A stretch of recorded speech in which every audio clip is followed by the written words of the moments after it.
তোমরা কি ভাবলে জন্মদিনের সমস্ত সেলিব্রেশন এইখানেই শেষ?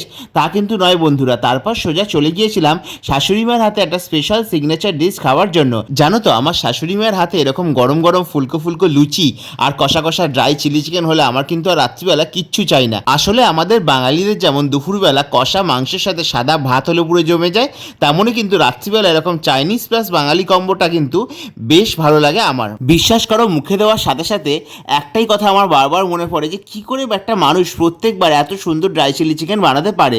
লাস্টের বার ঠিক যেখানে শেষ করেছিলাম, এইবারও কিন্তু মনে হচ্ছে ঠিক সেখান থেকেই খাওয়া শুরু করেছি। আলাদা করে যে একটা মানুষ এরকম বারবার বানাতে পারে, সেটা না খেলে আর না দেখলে বিশ্বাসই করতে পারতাম না। আর দেখতেই পাচ্ছ, যতটাই ইয়াম্মি দেখতে খাবারটা, ততটাই কিন্তু টেস্টফুল ছিল। অপরদিকে তোমাদের বৌদির কথা আর কি বলবো, তার তো অলওয়েজ ভালো লাগে তার মায়ের হাতে খাবার দাবার। এবারও অ্যাজ ইউজুয়াল কিন্তু তার খুবই ভালো লেগেছিল, দেখতেই পেলে। শেষ পাতে আমাকে দিয়েছিল একটা ডিম ভাজা। এই ছিল আজকের ভিডিওটা। যদি ভালো লাগে তাহলে অবশ্যই লাইক করতে ভুলবে না।